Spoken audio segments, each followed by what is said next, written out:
അസ്സലാമു അലൈക്കും പ്രിയപ്പെട്ടവരെ. ഇന്ന് ഇത് പച്ചരി രാവിലെ തന്നെ കഴുകി ഉണക്കാനിട്ടു. റേഷൻ കടയിൽ നിന്ന് വാങ്ങിച്ച അരിയാണ്, പക്ഷെ അത് ഉണക്കം കുറവായി, കാരണം വെയിൽ അധികം കിട്ടാത്തതുകൊണ്ട്. അപ്പോൾ ഈ അരി നല്ലോണം കഴുകി ഉണക്കിയതിന് ശേഷം ഉണക്കായിട്ടില്ലല്ലോ, അപ്പോൾ ഞാനൊന്നിങ്ങനെ തൊട്ട് നോക്കിയപ്പോൾ ഉണക്കായോ എന്ന് തൊട്ട് നോക്കിയപ്പോൾ ഇതിലിങ്ങനെ ഉണ്ട പിടിച്ചിട്ട് എന്തൊക്കെയോ കുറേ സാധനങ്ങൾ എടുക്കുന്നതായിട്ട് തോന്നിട്ടോ. അരി തന്നെ ഇങ്ങനെ ഉണ്ട കെട്ടിക്കൊണ്ട് എടുക്കുന്നുണ്ട്. അപ്പോൾ ഞാനിത് എന്താ അങ്ങനെ ഉണ്ട പിടിച്ചത് വിചാരിച്ചിട്ട് നോക്കിയപ്പോൾ ഇതിലുണ്ടല്ലോ ഇങ്ങനെ ഓരോ അരിയുടെ പോലത്തെ സാധനങ്ങൾ. ഇത് എന്ത് ചെയ്തിക്കണ്, ഇങ്ങനെ അളിയുന്നുണ്ട് കേട്ടോ, പശ പോലെ ഉണ്ട്, ഇങ്ങനെ ആവണുണ്ട്. ഈ സാധനത്തിന്മേലാണ് മറ്റേ നല്ല അരിയൊക്കെ ഒട്ടിപ്പിടിച്ചിട്ട് ഇരിക്കുന്നത്. അപ്പം ഇങ്ങനെ എല്ലാ ഉണ്ടകളും ഞാൻ എടുത്ത് നോക്കിയപ്പോൾ, അരി പറ്റി പിടിച്ചിരിക്കുന്ന ഉണ്ടകളൊക്കെ എടുത്ത് നോക്കിയപ്പോൾ അതുമ്മേലൊക്കെ ഓരോരോ ഇങ്ങനത്തെ സാധനങ്ങളുണ്ട് കേട്ടോ.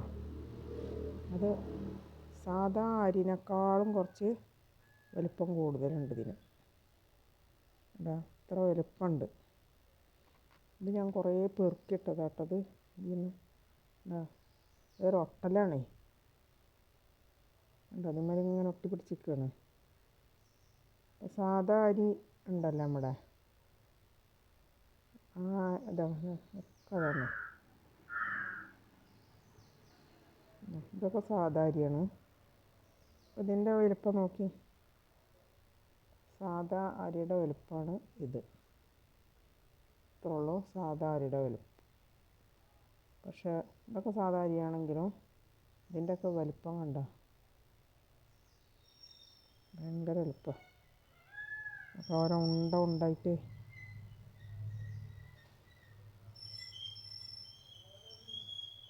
ഇതെന്താ സാധനം എന്ന് മനസ്സിലായില്ല. ഇതൊക്കെ അതാണ് കേട്ടോ, അത് സാധാ അരിയല്ല, ഇതൊക്കെ സാധനമാണ്. ഇത് മാത്രമാണ് അരി. ഇതാണ് അരി. ഇതിൻ്റെ വലുപ്പം തമ്മിൽ നല്ല വ്യത്യാസമുണ്ട്. ഇത് റേഷൻ കടയിൽ നിന്ന് വാങ്ങണ മട്ട അരിയാണെങ്കിലും അതിലും ഇങ്ങനെ കാണുന്നുണ്ട് ഇങ്ങനത്തെ ഓരോ സാധനങ്ങൾ ഇട്ടിട്ട്. പച്ചരിയിലുണ്ട്, അതുപോലെ വെള്ളരിയിലൊക്കെ ഉണ്ടാവുമായിരിക്കും. അപ്പോൾ ഇത് നമുക്ക് ഗുണമാണോ, ഇത് കഴിച്ചാൽ നമുക്ക് ദോഷമാണോ ഉണ്ടാവുക എന്നുള്ളത് പറയാൻ പറ്റൂല. അതിനെക്കുറിച്ച് എന്തെങ്കിലും അറിയണവരുണ്ടെങ്കിലൊക്കെ ഒന്ന് കമൻറ്റ് ചെയ്യട്ടോ. ഇത് നമ്മൾ കഴിച്ചിട്ട്, നമ്മൾ റേഷൻ കടയിലെ അരി ആണല്ലോ കൂടുതൽ ആളുകളും കഴിക്കുന്നത്. ഇത് കഴിച്ചിട്ട് നമുക്ക് എന്തെങ്കിലും ശാരീരിക പ്രശ്നങ്ങൾ ഉണ്ടായാൽ എന്താ ചെയ്യുക? ഇതെന്തിനാണ് ഗവൺമെൻറ് ഇതിൽ ചേർക്കണമെന്നുള്ളത് മനസ്സിലായില്ല. ഇത് നമ്മുടെ അരി സാധാരണത്തെ അരി ഇങ്ങോട്ട് തന്നാൽ മാത്രം മതിയല്ലോ, എന്തിനാണ് അതിൽ ഇങ്ങനെ കുറേ സാധനങ്ങൾ ചേർക്കണത് എന്നാണ് മനസ്സിലാവാത്തത്. നമുക്ക് ആർക്കെങ്കിലും ഇതിനെപ്പറ്റി എന്തെങ്കിലും അറിവുണ്ടെങ്കിലോ ഒന്ന് പറഞ്ഞു തരണം. ഞാൻ ഇപ്പോൾ ഇതിൽ നിന്നൊക്കെ പെറുക്കിയെടുക്കാൻ നിൽക്കുകയാണ്. ഞാനിപ്പോൾ ഒരു മുക്കാൽ മണിക്കൂറായി ഇതിന്മേൽ പെറുക്കിയെടുക്കാൻ ശ്രമിച്ചുകൊണ്ടിരിക്കണം. എന്നിട്ട് കിട്ടിയതാട്ടോ അത്. കാരണം അത് ഒട്ടി പിടിച്ചിട്ടതിന് വേറിട്ട് കിട്ടാനൊക്കെ നല്ല പാടാണേ. ഇതിൽ എന്താണ് പശ പോലെ കയ്യമ്മൽ ഇങ്ങനെ ഒട്ടുകയാണ്. ഇങ്ങനെ നുള്ളി പെറുക്കി വെക്കുകയാണ് ഞാൻ. അപ്പോൾ എന്തായാലും നിങ്ങൾ ഇതിനെക്കുറിച്ചിട്ട് ഡീറ്റെയിലായിട്ട് ഓരോരുത്തരും അറിയുന്ന കാര്യത്തെക്കുറിച്ച് കമൻറ്റ് ചെയ്ത് നമുക്ക് നല്ലതല്ലെങ്കിൽ ഇത് നമുക്ക് ഗവൺമെൻറ്റിനെ അറിയിക്കേണ്ടതുണ്ട്. ഇതിപ്പോൾ ഇങ്ങനെ ഉണക്കി കഴിഞ്ഞ് ഒരു ഉണക്കം കുറഞ്ഞാൽ ഫാനിട്ടാലൊന്നും ഇത് ഉണങ്ങൂല. കാരണം ഈ സാധനം പുതർന്നിട്ട് ഉണ്ട പിടിച്ചിട്ട് അതിന്മേൽ മറ്റേ അരിയൊക്കെ അങ്ങനെ ഒട്ടി പിടിച്ചിരിക്കുകയല്ലേ. അതുകൊണ്ട് തന്നെ ഇത് പൂത്ത് പോവും, ഉണക്കൊന്നും ശരിക്കും കിട്ടിയില്ലെങ്കിൽ.